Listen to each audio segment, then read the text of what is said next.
علی علی حق ہے، علی حق ہے، علی حق ہے، علی علی جدھر حق ہے ادھر مولا، جدھر حق ہے ادھر مولا، جدھر مولا ادھر حق. پڑھ لی نجف میں.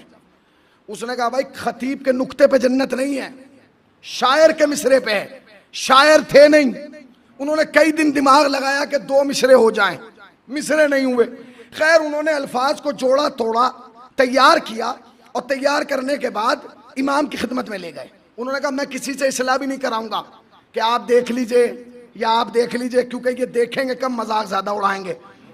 بھئی یہی ہوگا نا، اگر میں اپنا کلام کسی کو دے دوں لوگ کہیں گے میاں آپ کو کس نے کہا تھا، بے وجہ آپ اس میں کود پڑے. اب وہ بیچارہ پریشان، اس نے کہا میں نے کلام تو کہہ لیا، میں سناؤں گا کسی کو، میں سیدھا جا کے امام کو سناؤں گا. زری پہ آیا اور آنے کے بعد کہا مولا میں نے آپ کے بیٹے امام جعفر صادق کی حدیث سنی ہے کہ جو بھی آپ کی شان میں 2 مصرے کہے گا اسے جنت میں ایک گھر ملے گا.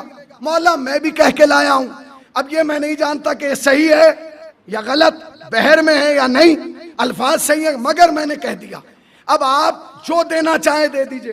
اس نے یہ کہہ کے کلام سنا دیا. صحیح کلام وہ 2 مصرے مکمل ہوئے، فوراً حضرت کے ہاں جو جھومر ٹنگا ہوا تھا ایسا وہ زمین پہ گرا. مگر کمال یہ تھا کہ فرش پتھر کا تھا، وہ شیشے کا تھا.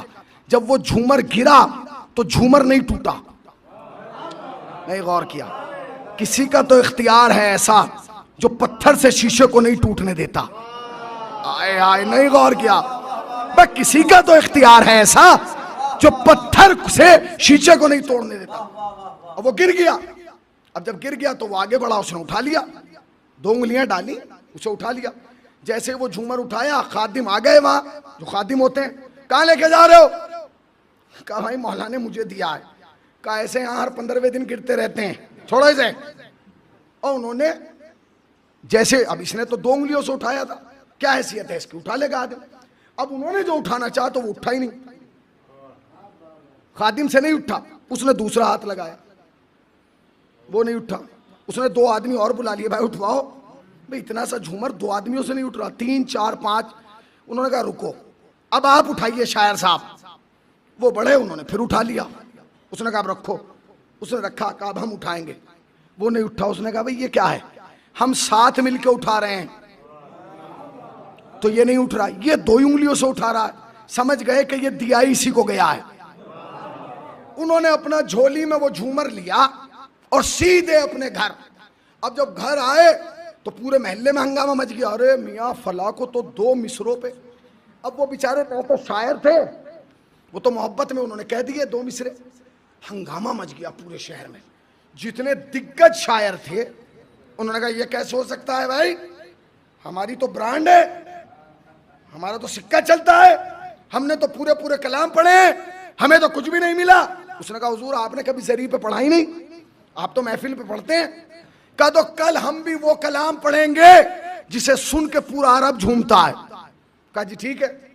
وقت مقررہ پر ان کے حوالی موالی شاگرد چاہنے والے سب شاعر صاحب کے ساتھ پہنچ گئے امام کے دربار میں. اب وہ آیا تھا بیچارہ اکیلا. اس نے سنائے بھی تھے زری پہ ہی منہ رکھ کے کہ بس مولا ہی سنے، بغل والا نہ سنے. انہوں نے کہا مولا میں فلاں ابن فلاں آیا ہوں، میرا باپ شاعر، میرا دادا شاعر، میرا ماموں شاعر، میرا خالو شاعر، یہ شاعر وہ شاعر، اور میں آپ کو کلام سنا رہا ہوں. پورا کلام متلے سے لے کے اور مختے تک سنا دیا. میاں جھومر تو بہت دور، ایک اگر یہ گرا لٹو. انہوں نے کہا بھائی شاید یہاں والا نہیں گرا، ادھر ادھر دیکھ لو، حرم بہت بڑا ہے. سب گھوم کے آئے کہ کچھ نہیں گرا. اس نے کہا مولا یہ کیا مطلب، اسے تو 2 مصروں پہ پورا جھومر، ہمیں ایک بھی نہیں.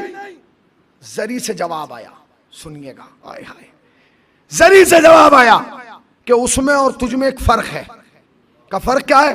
کہ اس نے میرے لیے پڑھا تھا، تو نے جھومر کے لیے پڑھا ہے.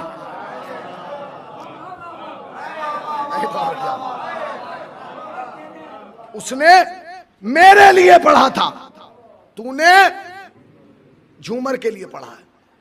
اس نے میرے لیے پڑھا تھا، میں نے جھومر دے دیا. تو نے پڑھائی جھومر کے لیے تھا، تو اب جھومر تھوڑی دے سکتا ہے. اس کا مطلب سمجھے آپ؟ خدا کی قسم یاد رکھیے گا، جب زبانیں اہل بیت کے حق میں بولنے لگتی ہیں تو اس میں انسان کی اپنی اختیار نہیں ہوتا. بولتا ہی وہ ہے اہل بیت کی شان میں جس کو عطائے مولا ہو. علی علی حق ہے علی حق ہے علی حق ہے علی علی جدھر حق ہے ادھر مولا، جدھر حق